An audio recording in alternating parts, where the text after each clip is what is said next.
Começando, então, mais uma vez, a nossa aula sobre a série psicológica de Joana de Ângeles, no nosso módulo do Homem em Conflito. O objetivo de hoje é nós darmos uma continuidade, como também um aprofundamento àquele tema que nós já iniciamos na aula passada, que fala, então, do sofrimento como opção existencial. Talvez para uma pessoa leiga isso possa parecer tão estranho, né? Como assim sofrimento como opção existencial? Quem elege o sofrimento como opção? E aí eu pergunto para vocês. Quem que elege o sofrimento como opção existencial? Hoje a gente está só com o microfone, né? Então eu vou repetindo para o pessoal de casa que às vezes não escuta, né, o que está sendo falado. Nós mesmos elegemos, né? Tá. Nós queremos sofrer? Não. E tem gente que está dizendo que nós queremos, né? Espera aí, a gente quer, mas não quer. Não queremos sofrer, mas elegemos muitas vezes o sofrimento, né? Por que fazemos isso, então? Por que nós elegemos o sofrimento se nós não queremos sofrer? Como opção existencial. Não é nem apenas buscar o sofrimento, não é nem apenas gostar do sofrimento, mas é uma forma de viver, uma opção existencial.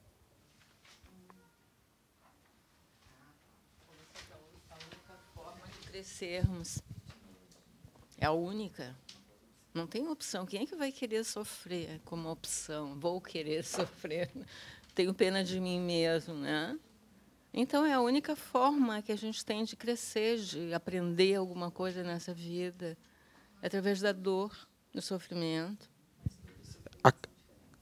Tá, a colega nos trouxe uma colocação interessante, né? Em função de um aprendizado.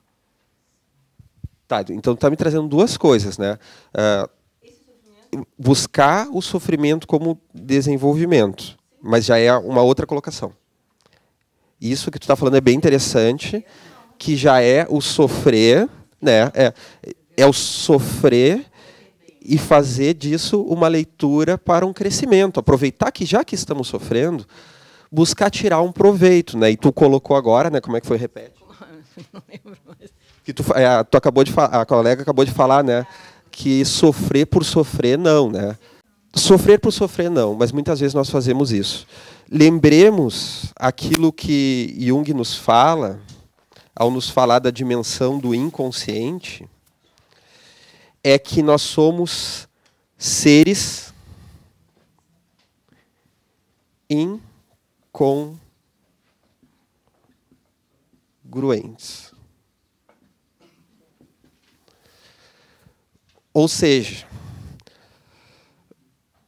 dentro daquilo que Joana de Ângeles vai nos trazer, que em termos evolucionários, a consciência é uma aquisição muito recente. Nós estamos vindo do inconsciente. O próprio processo de evolução da vida dos seres unicelulares para os pluricelulares. A criação do reino vegetal, o animal, ele é muito mais inconsciente do que nós. E o surgimento da consciência no ser humano é algo muito recente. Claro que nós não estamos falando da evolução em outros orbes, mas estamos falando da nossa evolução aqui. É algo muito recente. E Jung vai se utilizar disso para falar, é por isso que a consciência é tão frágil e ela rui com tanta facilidade. Joana de Ângeles vai muito mais além, porque ela vê nesta evolução a evolução do psiquismo, do princípio inteligente, que vem a ser o nosso espírito. Então que nós temos muito mais tempo, milhares de séculos, no reino animal e muito pouco tempo no reino nominal.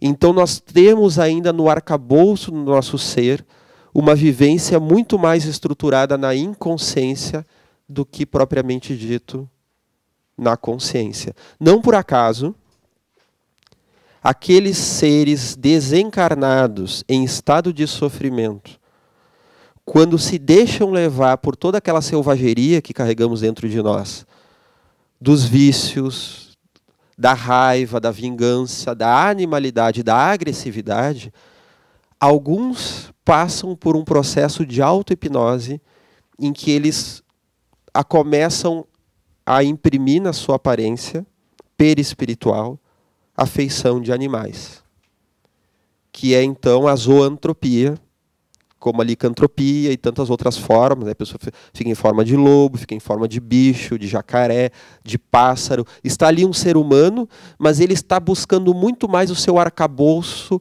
animal, do seu arcabouço de milênios, pelo périplo no reino animal, do que realmente já a sua unificação como espírito, do que já este passo da racionalidade da evolução. E mesmo como seres hominais, porque Kardec divide assim, se em termos biológicos, todos nós biologicamente somos animais racionais, em termos espirituais é uma escala diferente. Existe a escala animal e a escala hominal, e depois a escala angelical. Até mesmo no nosso tempo, dentro da escala hominal, nós temos diversas encarnações passadas.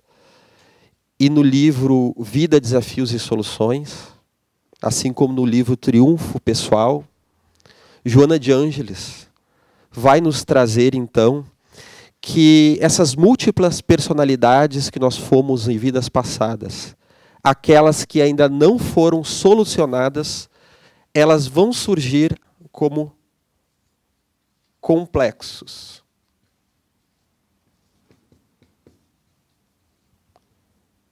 A serem, então, integrados. Nós temos agora a missão psicológica de buscar integrar os complexos da nossa personalidade. Jung, que foi o pai da psicologia dos complexos, que estudou, que descobriu essa faceta do ser humano, ele vai falar que todos nós somos portadores de inúmeros complexos, que são as nossas subpersonalidades. Como é que funciona essas subpersonalidades? É muito fácil ver isso no esquizofrênico, na pessoa que cindiu, quem tem um transtorno de múltiplas personalidades, onde esses complexos ganham vida como se fossem personalidades à parte. Tanto que Jung, estudando a mediunidade, durante um momento, ele chega a acreditar que o médium nada mais é do que uma pessoa que acredita estar recebendo um espírito, porém ele está dando vazão a um complexo incongruente da sua personalidade, um complexo autônomo. E esse complexo se manifesta, ora como uma pessoa sábia, como um antepassado, ora como um revoltado, algo muito diferente da personalidade.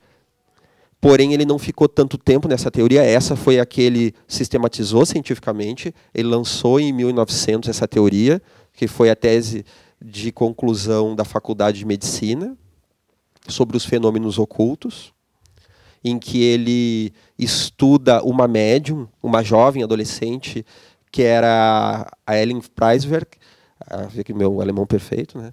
Que era a prima dele. Ele fica 2 anos participando de sessões mediúnicas junto com ela, mas depois ele vai ter as próprias vivências mediúnicas, o que não ficou tão bem sistematizado cientificamente, isso está muito mais presente nas cartas dele, em que ele vai ver que, apesar dos complexos, há sim também o próprio processo mediúnico com as inteligências desencarnadas. Assim como ele tinha o diálogo com o Philemon, que muitos acreditam ser o mentor espiritual dele, e era nos diálogos com o Philemon, aquele velho, que aparecia principalmente nos momentos que ele andava no jardim. São nesses diálogos que ele diz que ele desenvolve o cerne da sua teoria psicológica. Mas estamos falando da descoberta de que há sim esses complexos e essas subpersonalidades, que todos carregamos.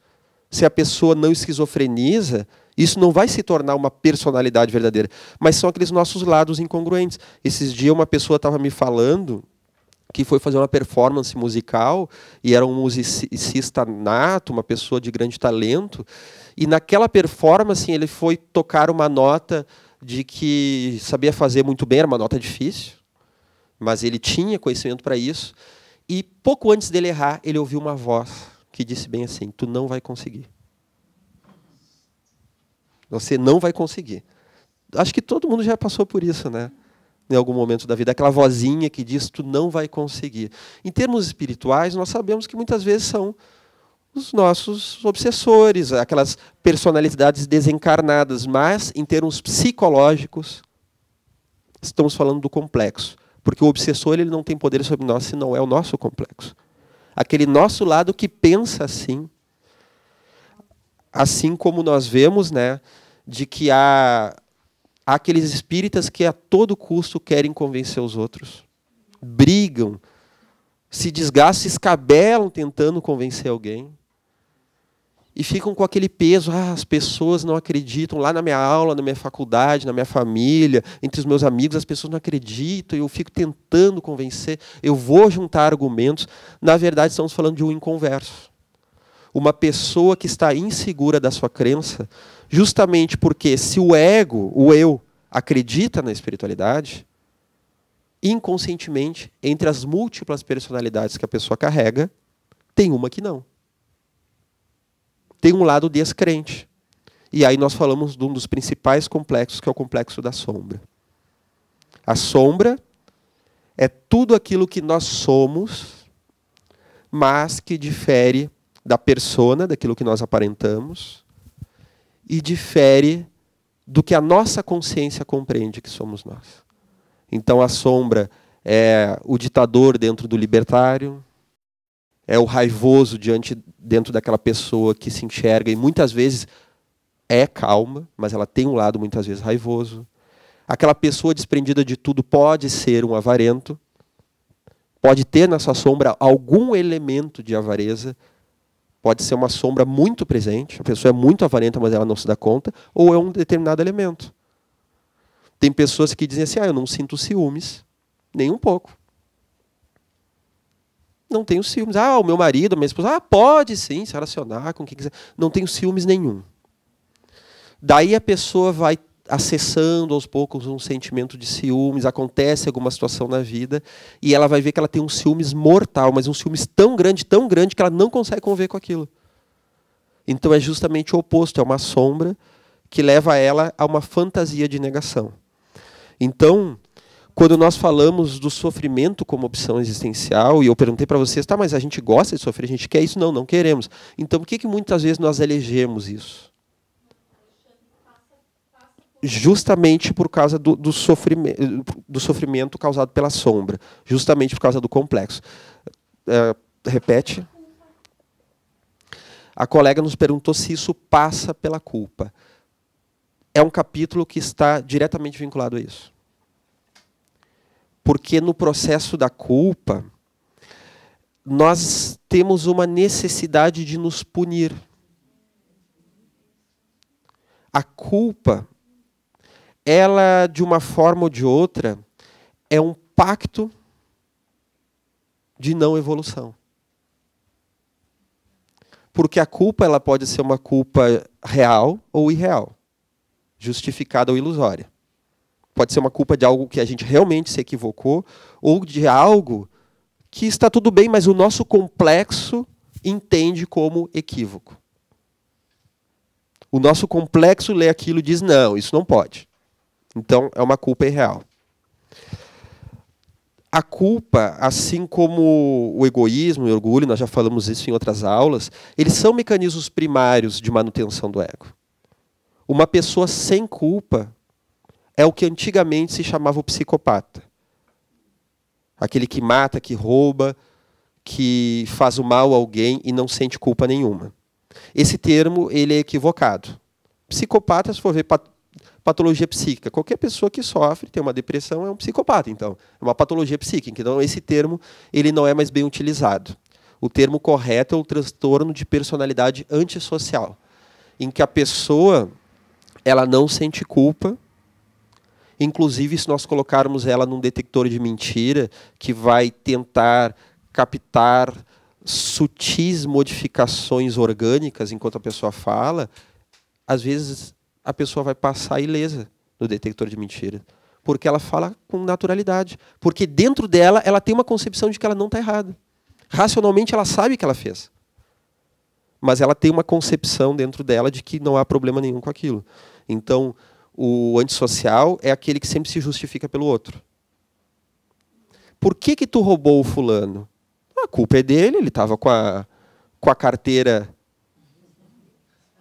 aberta, estava para fora. A pessoa queria ser roubada. É. Tem um caso estranho. Uma vez, eu vi uma notícia na internet. O abuso sexual da tiazinha. Daí a notícia era o seguinte, num jornal, que a cachorra, chamada tiazinha, era uma cachorra,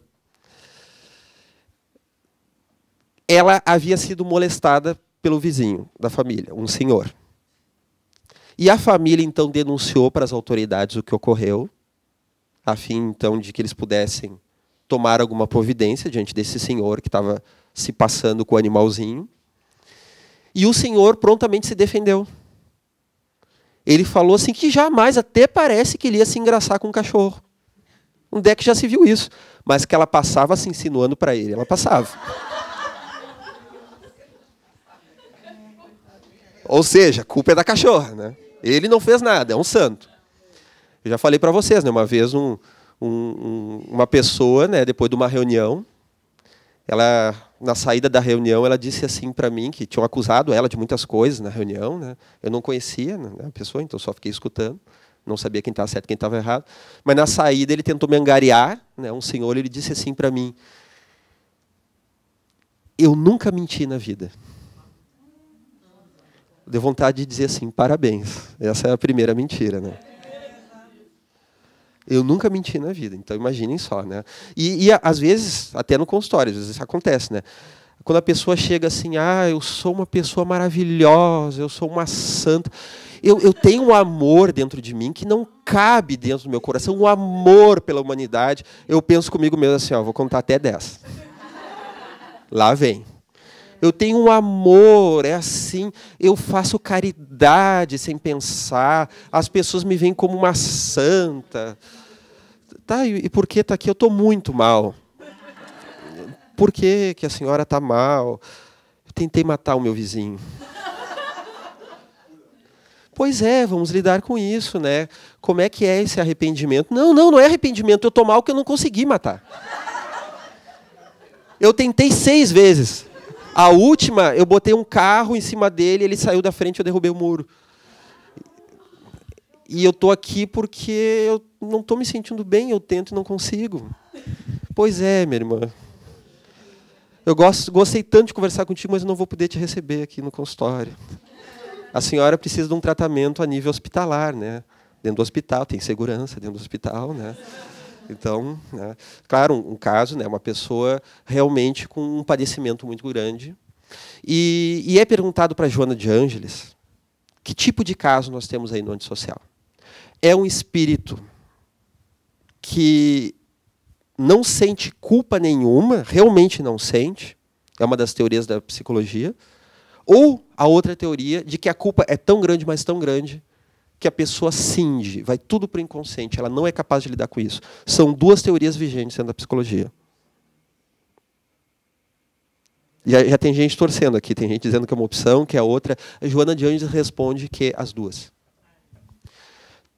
Estamos falando de espíritos, às vezes até mesmo desenvolvidos intelectualmente, porém não moralmente. Então, são realmente espíritos, conforme nos fala André Luiz, no livro Os Mensageiros, quando é explicado para ele, né, a diferença entre os espíritos que choram e os que não choram. Bem-aventurados aqueles que choram, pois deles será o reino do céu. então eu vou pregar um prego no meu pé, vou chorar e vou para o céu. Claro que não. Não é uma busca ao sofrimento, não é um amor ao sofrimento, isso é masoquismo. Mas ali eles explicam, André Luiz, que assim como eles estão tratando na casa de Fabiano, aqueles espíritos que estão hibernando num estado sonambúlico, que eles acendem a luz e ele se dá conta, meu Deus, é um saguão inteiro com espíritos em estado de hibernação, né, e naquele silêncio, e eles estão petrificados emocionalmente. Assim como tem aqueles, ele pergunta assim, bom, mas lá em nosso lar nós temos as câmaras de regeneração. Por que esses aqui não podem ir para lá? Porque lá são os que choram. Porque para chorar já existe uma consciência. Para ter essa dor. Existem aqueles que nem choram de tão petrificados. Então há realmente o antissocial que não sente culpa. Mas há também um nível mais evoluído que ele começa a sentir culpa, mas tamanho é a sua bagagem espiritual que, ao encarnar, o seu perispírito não dá conta de gravar isso no corpo físico. Então, geneticamente, ele vem com algumas áreas afetadas a nível cerebral, em que ele não consegue internalizar, ele não consegue se responsabilizar dentro dessa dinâmica de causa e efeito, de que o que ele faz realmente tem um significado. Porque o momento que isso acontecer pode ser destrutivo. No início da minha carreira, ainda como estagiária, eu estava estagiando com um curador de menores, que é como se fosse defensor público na época, né? Ele assistia aos menores que estupravam, eram homicidas. E a gente ia de camburão. Eu me lembro que buscavam no escritório, eu ia com ele. E eu nunca esqueci de um rapaz muito bonito. E ele me dizia assim, tu quer ver o seguinte, o cara mais perigoso, ele nem pisca o olhar. O delegado vai começar a fazer perguntas, ele tem um olhar gélido, assim, ó. O cara não piscava, tinha um olhar, ele era muito bonito, o rapaz dava pena e não acreditava, tu começava a imaginar aquele olhar claro, mas ele não piscava o olho para responder, entende? Tal era o distúrbio, né? Quer dizer que não é nem questão de culpa, acho que não tem nada, né? Está num nível tão alto de... Impressionante, né? Sim, porque o antissocial ele é muito sedutor. Os nossos conflitos psicológicos eles são tamanhos que nós precisamos eleger um ponto de segurança.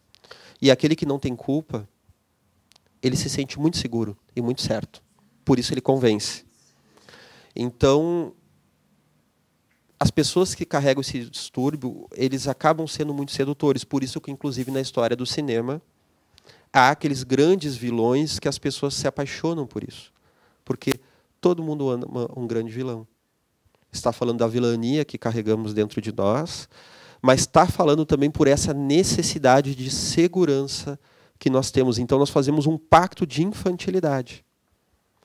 Então, James Hollis, no livro Os Pantanais da Alma, este psicólogo norte-americano, ele vai nos falar que esta busca de grandes líderes, de um grande ícone que nós possamos nos esconder atrás, é uma busca infantil de não ter que pagar os preços do caminho do desenvolvimento psicológico.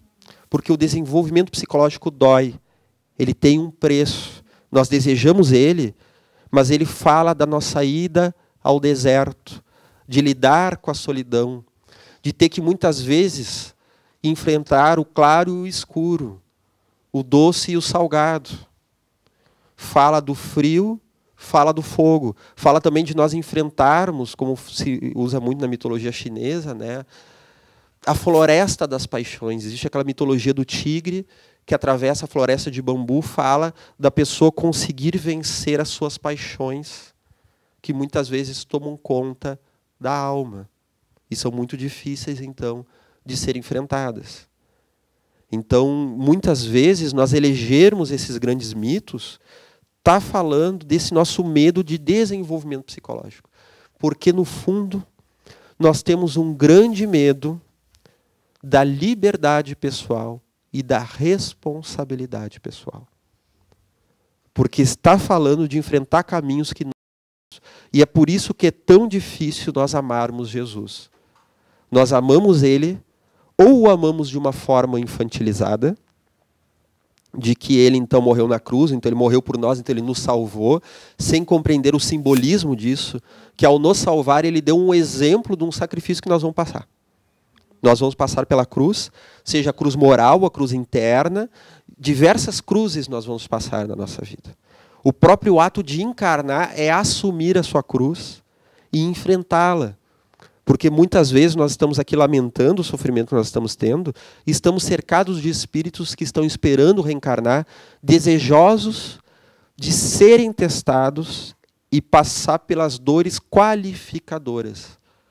Por aquelas dores que lhes qualificarão como espíritos de maior envergadura, porque eles têm essa capacidade, e isso é uma semente dentro deles e dentro de todos nós, que necessita ser vivida.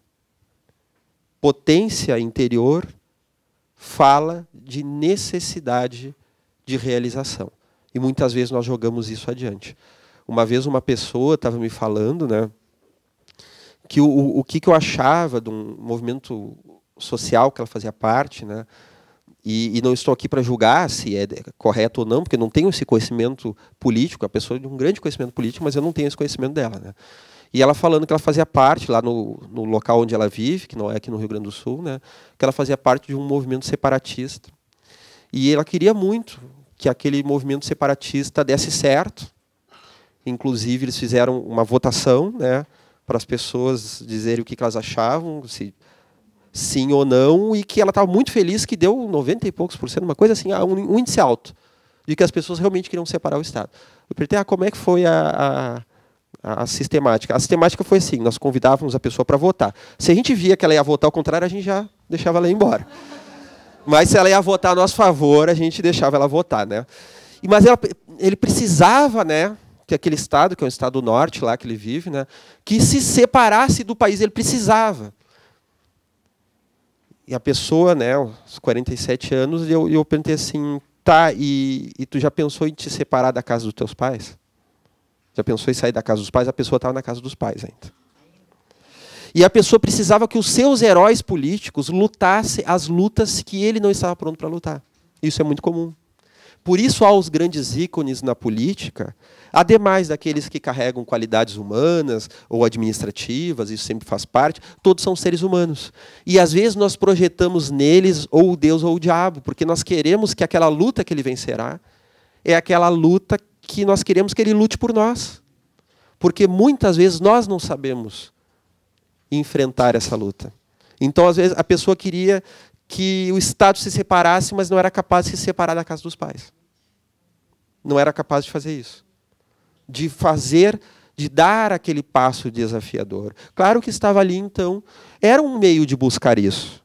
Porque a dor, dentro de nós, o sintoma psicológico, o padecimento, está falando de busca de saída. Busca de resolução. Toda dor, toda depressão, toda síndrome do pânico, todo tipo de angústia, toda ansiedade está falando de uma busca de resolução, porém malfadada. Porque a neurose, voltando na neurose que falamos na aula passada, que é aquele conflito psicológico, nós ficamos presos na neurose.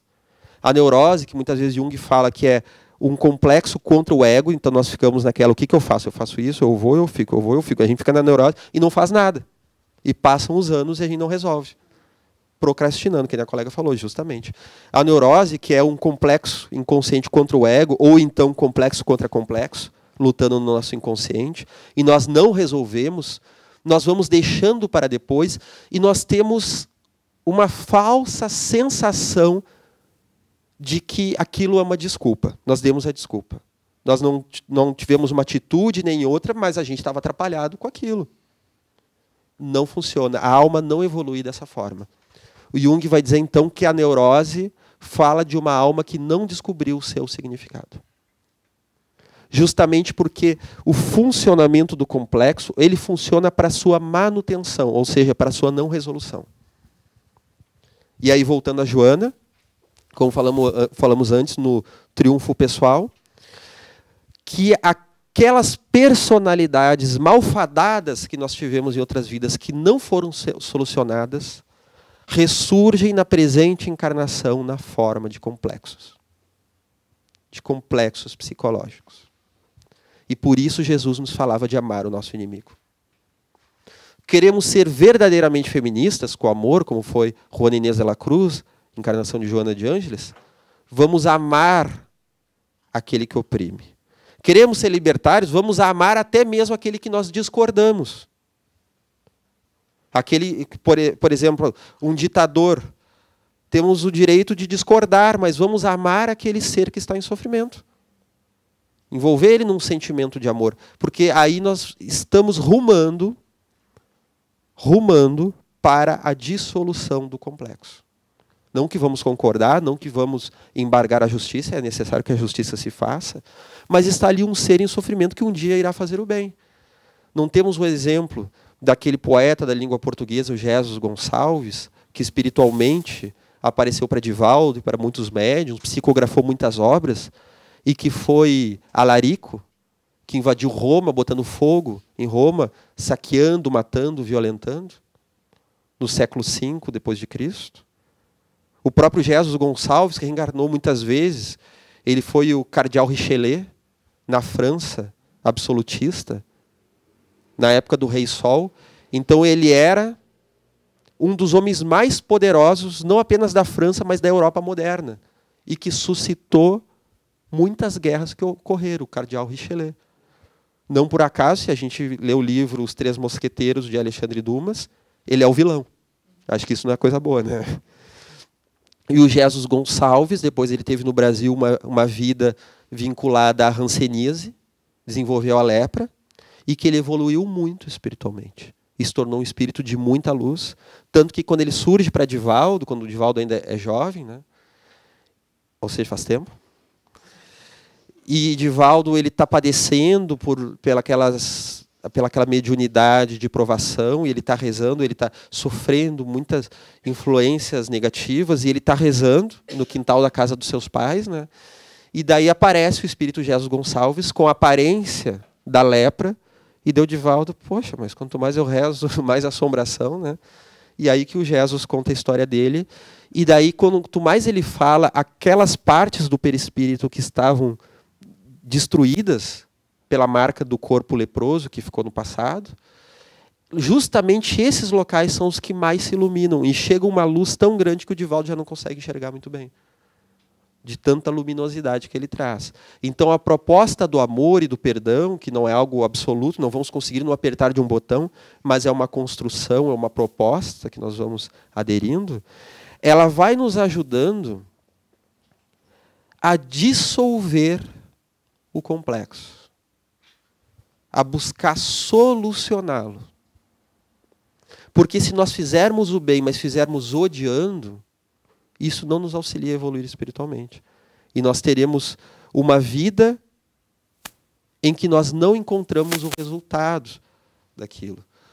O literato Leon Tolstói, literato russo, autor de Ana Karenina, de Guerra e Paz, ele tinha um amor muito grande por Jesus, mas ele tinha uma briga muito grande com a Igreja Ortodoxa Russa. Pois ele não apenas ele lutava contra a hierarquia da igreja, mas a cada vez que ele pegava a Bíblia, o texto bíblico, ele sentia que tinha alguma coisa ali que não caía bem. Ele sentia que havia alguma falsidade, que aquilo havia sido alterado.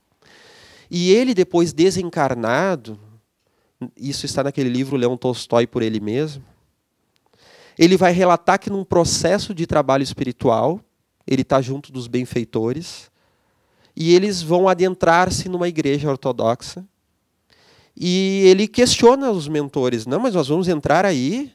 E eles, sim, tem pessoas aqui que estão rezando, que precisam do nosso auxílio, e eles entram. E quando ele entra, ele começa a ficar tonto, isso no plano espiritual, né? Ele começa a ficar tonto, e ele então senta num banco, e quando ele senta no banco, ele tem uma regressão espontânea, em que ele foi, então, se eu não me engano, um dos papas, e ele enxerga uma cena em que aparece um documento para ele com uma alteração do texto bíblico, com o interesse de combater grupos adversários dentro da política religiosa, e ele com aquele anel, que ele carimba então na cera de vela, ele molha na cera de vela e ele carimba o documento para que houvesse alteração, para que o texto ficasse mais a favor de um grupo do que de outro, alterando, então, aqueles textos bíblicos que já foram muito alterados, como sabemos. E daí ele retorna, e daí ele entende que o ódio que ele tinha falava de uma personalidade que ele teve. Por isso que o ódio é tão instintivo, por isso que a sombra é tão instintiva. Então, toda vez que nós temos o sofrimento como opção existencial, nós estamos presos na nossa sombra. O ódio, nós podemos até odiar dentro de uma luta justa, mas nós estamos nos contaminando psiquicamente e estamos mais nos prendendo àqueles que nós odiamos. Uma vez uma pessoa veio me falar com tanto ódio, acho que eu já contei para vocês essa história, dos políticos corruptos que estavam roubando, estavam fazendo tudo isso, mas olha quantos milhões.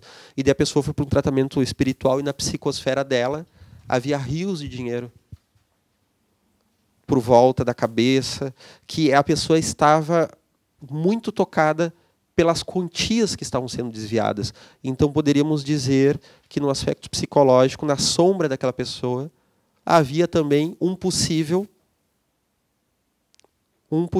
digamos assim, corrupto.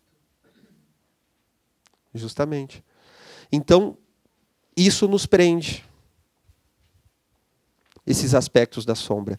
E nós acabamos escolhendo, muitas das vezes, essa não evolução espiritual. Nós temos uma fantasia na nossa sociedade do poder da vítima. O poder da vitimização. E nós muitas vezes nos utilizamos da vitimização para nos sentir corretos. Mas aí nós vamos nos identificando com a vítima, e a vítima é alguém que só sofre, que não consegue evoluir, que não consegue vencer a si mesmo. Toda vez que nós precisamos relembrar do nosso passado, às vezes isso é necessário no processo terapêutico, relembrar do passado, daquela dor sofrida, para poder se libertar, mas ficar buscando o tempo inteiro e chafurdando na ferida, aí é uma vitimização. A vitimização mais nos prende ao complexo e não permite, então, que nós venhamos a evoluir. É aquela eterna vítima, né? E no livro Obreiros da Vida Eterna, vocês lembram daquela passagem de André Luiz, de quando eles estão resgatando várias entidades nas regiões umbralinas, que os espíritos se jogam aos pés dos mentores pedindo auxílio? Você lembram disso? O que acontece?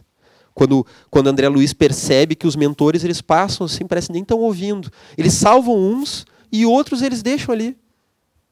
Vocês lembram? O que eles respondem? O que eles respondem para André Luiz? Se eles, na verdade, estão vivem aquilo ali e vão voltar para ali, porque eles ainda estão impregnados daquela energia. Mais ou menos isso, eu não lembro bem. Eles querem aquilo, eles ainda desejam. Eles anseiam por aquela dor. E daí o mentor diz para André Luiz, presta atenção na sintonia, olha o mundo interno deles.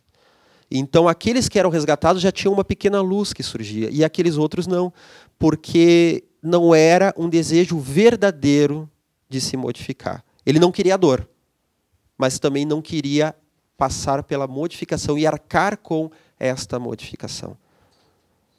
Então era um desejo falso, e inclusive eles dizem que muitos dali, se levados para dentro das câmaras de socorro, eles vão atrapalhar. Eles vão causar balbúrdia. Então não era um desejo verdadeiro. Então a pessoa ela busca muitas vezes viver no conflito. Ela não quer crescer, ela quer que alguém faça isso para ela. Ela quer que alguém a pegue no colo. Todos nós temos um desejo de sermos atendidos, de sermos acolhidos. Mas nós precisamos também acionar o que Joana de Ângeles fala no livro Em Busca da Verdade, que é uma das leituras, né, desse nosso capítulo 5, que é acionar o nosso terapeuta interno. Nós precisamos fazer isso.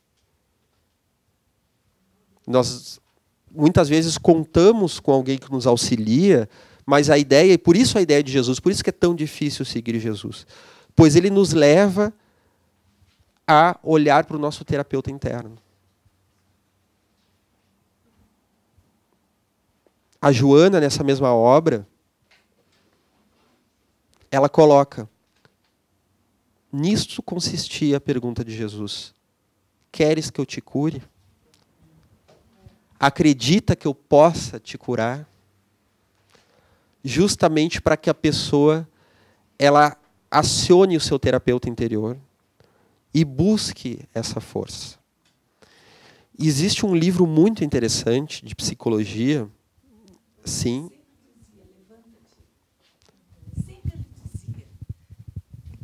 Não, uma outra questão também que eu lembro, que Jesus sempre dizia, levanta-te. Ele não queria, me parece, aspecto de vitimização, entendeu? Então, levanta-te. O que queres que... Ou seja, faça a tua parte, né? Te ergue, né? Justamente, né? E tanto que tem aquele conto ali no livro Momentos de Saúde e de Consciência, que a Joana resgata um conto oriental em que havia um monge junto dos seus discípulos, caminhando, e eles veem um homem com a carroça atolada na lama e rogando a Deus por auxílio. E eles passam por esse homem e não fazem nada. Mais adiante, eles encontram outro homem também com a carroça atolada na lama, bravejando e tentando com todas as forças tirar. E daí ele, então, o monge pede que os discípulos ajudem, e todos eles vão lá e ajudam o homem a tirar. E daí os discípulos ficaram, né? Tem alguma coisa aí, né? Eles vão lá, bom, mestre, por que aquele homem que elevava o pensamento a Deus, nós deixamos naquela situação, e o outro que estava lá vociferando, nós ajudamos? Ele diz, embora o que vociferava estava revoltado, por outro lado, ele estava fazendo algo. Ele estava reagindo, ele estava buscando fazer algo em relação àquilo. Enquanto o outro estava rezando, que é uma coisa boa, só que num estado de infantilidade. Exatamente. Sem esse movimento, isso que a colega falou, né? E o psicólogo americano, o Harold Koenig, ele vai falar da apropriação religiosa espiritual, o coping religioso espiritual, forma com que nós nos apropriamos da nossa espiritualidade e da nossa religiosidade. E há muitas formas desse coping, dessa apropriação, né? Existe aquela que é infantil, que é eu rezo e Deus faz por mim. Eu não faço nada. Existe outra também que é eu faço tudo e Deus não faz nada. Eu sou o cara. Quem é Deus para querer se meter na minha vida? Se eu conseguir, é tudo mérito meu. E existe um mais elaborado que é vou rezar a Deus porque Ele está me auxiliando. Vou rezar para a espiritualidade para que concorra para o êxito. Porém, eu sei que eu vou ter que marchar, eu vou ter que trabalhar, eu vou pedalar. Eu preciso me esforçar. Isso não se dá por um movimento automático, unilateral. Precisa da minha participação. A colega antes ali falou a questão da culpa, né? Existem muitos tipos de culpa. Existe a culpa da responsabilidade, ou seja, nós realmente nos equivocamos. Existe aquela culpa que ela vem para nos alertar de algo. Por isso nós falamos antes, há alguns minutos atrás, sobre o antissocial, aquele que não sente culpa alguma. Então nós temos o estágio de quem não sente culpa. Temos o estágio da culpa, que é um estágio muito dolorido que nós precisamos superar. E existe um estágio da não culpa, mas não aquela não culpa de baixo, de ausência da culpa, mas da culpa superada. Que Joana de Ângeles, mais uma vez, no livro Vida, Desafios e Soluções, vai trazer que é aquela culpa que foi transformada em responsabilidade e numa nova atitude para diante da vida. Ela nos auxilia a nos dar conta de que algo está errado, nós nos responsabilizamos, isso vira um arrependimento, porque muitas vezes há culpa sem arrependimento. Eu estou culpado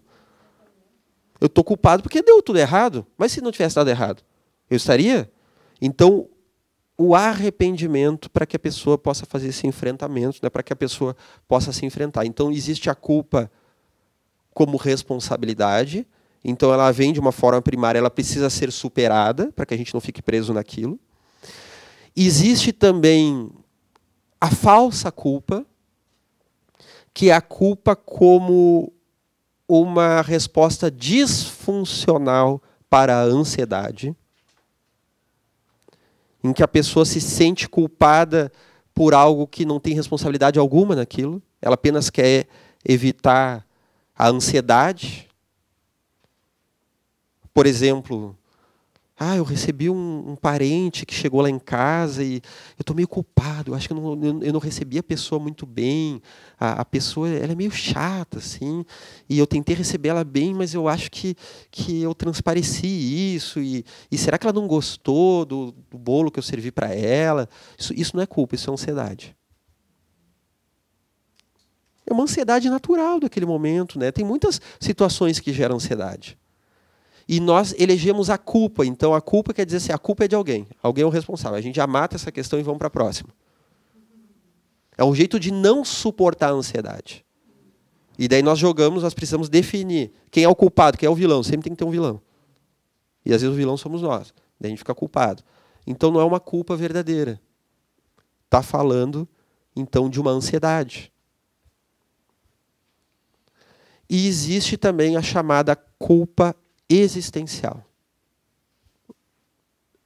O que seria isso? Alguém tem alguma ideia?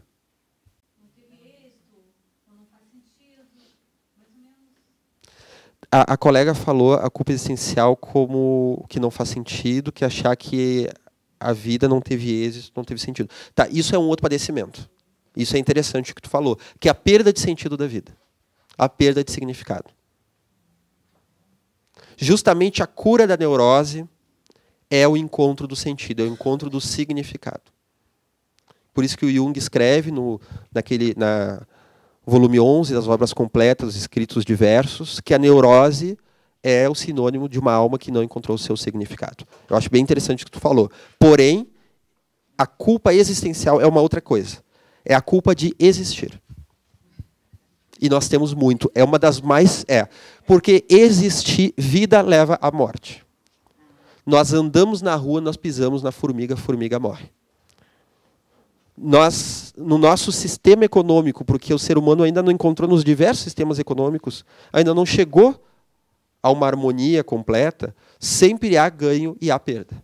Um ganha, o outro perde. Precisa ser resolvido, claro, com todo amor, com o melhor da inteligência do economista para se buscar uma resolução. Mas aí está um fator da vida. Um dia uma pessoa estava me dizendo que estava sofrendo muito porque gostava muito de dar aula, estava afastada da sala de aula por padecimento psicológico, estava já em condições de retornar, mas veio me perguntar se era certo ou errado retornar da aula, já porque haviam professores substitutos no lugar e ela ia tirar o professor substituto. É a culpa existencial. Para tu te realizar, o outro vai ter que, pelo menos neste aspecto, não uma realização plena. A realização plena, ela não tira o lugar de ninguém. Nós não estamos competindo, é nós e Deus. Quanto mais nós nos realizarmos, melhor para os outros também. Mas, muitas das vezes, nós vamos lidar com situações em que nós temos que escolher. Se nós formos o jurado de um concurso, pode ter 3 vagas e 10 pessoas com grande talento. Alguém a gente vai ter que tirar. Alguém a gente vai ter que eleger, reconhecer, ou melhor, reconhecer como o mais apto, e às vezes não é fácil reconhecer, e alguém vai ter que sair. E aí vem aquela culpa existencial. Ou seja, não há crime em momento algum. No momento que tu quer fazer o melhor, no momento que tu quer realmente reconhecer quem é o mais apto, mas tem uma capacidade de escolha. Se tem uma coisa que o espírito teme, capacidade de escolha. Porque escolher sempre incorre em perda. Se nós tivermos que escolher entre a porta A e a porta B, e vamos, uma situação hipotética, muito isso com os pacientes no consultório, uma situação hipotética. A porta A é a melhor. Vamos usar A como a letra do meu nome. A porta A é a melhor. E eu abri mão da B. que não é tão boa assim. A gente perde o que tem na B. A gente sempre perde. Escolher algo é aprender a lidar com a frustração. E muitas vezes nós estamos presos numa intolerância à frustração, que é, nós já falamos em outras aulas, né, um dos sintomas da pós-modernidade.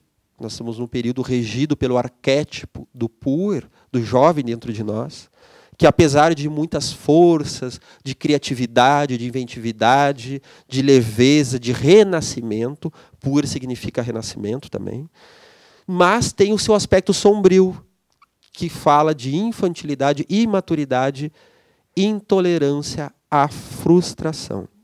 Então nós não queremos abrir mão de nada. E isso entra, por exemplo, num relacionamento, num casamento, a pessoa quer... Uma vez uma pessoa disse isso, né?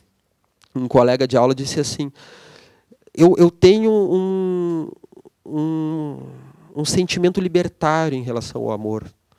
Eu posso ter muitas mulheres, eu gosto de ter muitas mulheres. Ah, tá. Mas eu quero que todas elas sejam fiéis a mim. Eu quero casar, mas eu quero ter relação com todas. Então a pessoa não sabe optar entre um tipo de vida e outro. A pessoa quer ter tudo ao mesmo tempo. Eu quero dar passe, mas eu quero encher a cara todo dia. Bom, alguma coisa vai dar errado. A vibração que tu vai carregar, ela vai ser destrutiva. Tu tem a opção de encher a cara? Tem. Depois tu vai passar mal. Tu vai conseguir ter energia para dar passe? Dificilmente. A tua energia vai estar desequilibrada. Então tu vai ter que arcar com aquela consequência. Então, por isso, sofrimento como opção existencial está falando dos medos de não se realizar. E muitas vezes o espírito, nós tememos muito antes de uma encarnação. A espiritualidade fala isso o tempo inteiro, de que assim como há o temor da morte, há o temor da vida. E que, inclusive, um dos fatores, entre muitos que há, dos abortos espontâneos, há aqueles espíritos que, na hora de fixar a encarnação, eles desistem por medo de falhar novamente na carne. Porque o espírito deseja muito voltar à carne para conseguir se corrigir, mas muitas vezes há aquele receio de não conseguir dar certo, de não conseguir se realizar. Alexandre, fiquei pensando a coisa da culpa aqui, e eu tô no G3 lá no Bezerra fazendo, e daí tem umas histórias, às vezes, de alguns espíritos já de luz, que eles voltam para resgatar algumas questões deles aqui, porque eles ainda sentem culpa mesmo quando eles chegam lá, eles olham para alguma situação, se dão conta de alguma situação de alguma vida anterior e querem resgatar aquela situação. Então, ainda tem, talvez não possa se dizer de culpa, mas algum resquício. Como a coisa da culpa é forte, né? É que enquanto tu falava, eu me lembrei desse outro debate que houve em outra situação e fiquei pensando nisso, assim, que não é só aqui nós encarnados nesse momento, né? Daqui a pouco nós já numa possibilidade de uma situação melhor, a questão da culpa ainda permeia o espírito, assim, essa aqui. A culpa é aquela que Freud muito trabalha, Melanie Klein, né? A culpa por desejar a morte da mãe. Então, a criança, quando tem os seus impulsos agressivos, ela deseja a morte da mãe. Mas como é que eu vou desejar a morte de algo que eu amo? Por isso nós tínhamos escrito antes aqui, né, a incongruência. Nós somos incongruentes.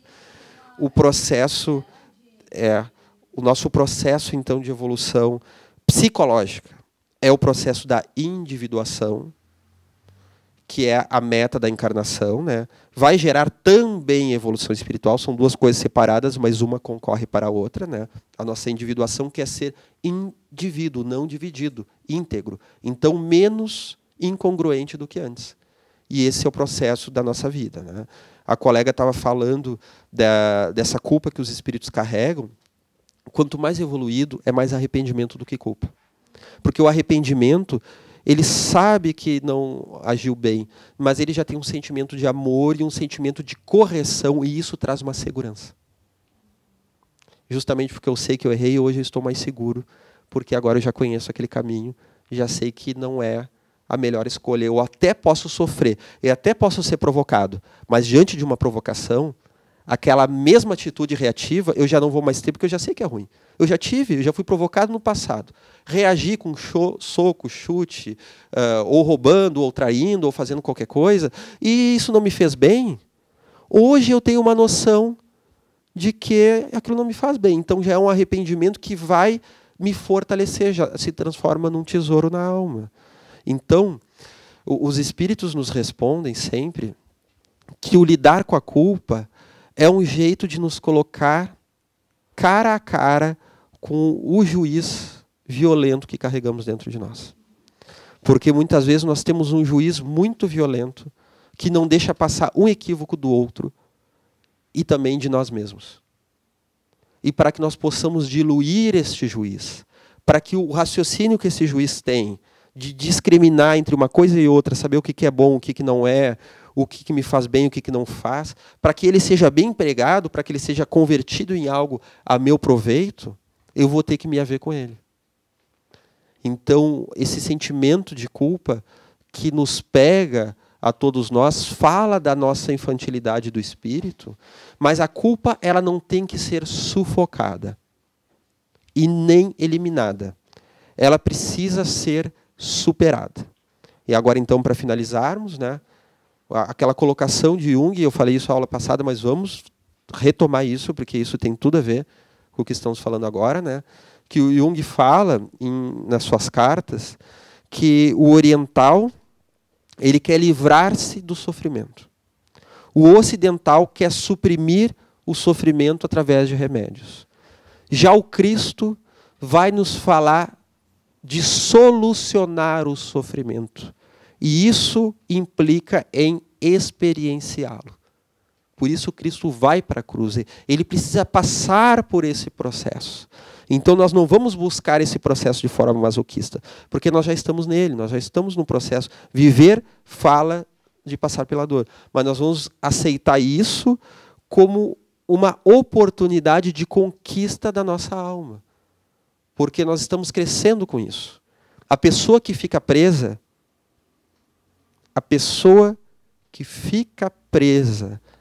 numa personalidade pueril, do puer, presa no arquétipo do puer, é aquela pessoa que não quer as feridas da vida.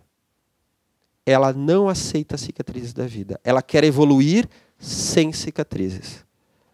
E o processo bem inicial psicológico para que essa pessoa consiga sair desse lugar de infantilidade, que ela comece a se mexer rumo à sua individuação, quando são casos assim, é justamente da pessoa reconhecer as suas feridas, aceitar as suas feridas e saber que aquilo, inclusive, está lhe fortalecendo, lhe dá uma experiência, lhe dá uma capacidade de discernimento. Já que sofreu, já que pagou o preço, já foi doloroso, mas que agora que isso possa ser visto como uma possibilidade de libertação. Não existiria o Emmanuel, o espírito de luz que auxilia o Chico, se não tivesse existido o senador romano cego pela vaidade. Não haveria um Jesus Gonçalves preso num leprosário, amando e perdoando a doença e evangelizando a todos aqueles que ali estavam pela doença ou pela profissão dos enfermeiros que cuidavam dos leprosos, se não houvesse um Alarico ou um cardeal Richelieu que diante do poder se equivocaram. Então, aquilo que foi resolução negativa para o passado, hoje se torna como um lembrete da realidade do espírito. Nós não podemos dispensar as nossas cicatrizes, pois são elas, então, que, em bem trabalhadas, em aceitas, elas poderão nos trazer, então, resoluções felizes. Agradeço mais uma vez a presença de todos, a paciência. Então, vamos dar por finalizada a nossa aula.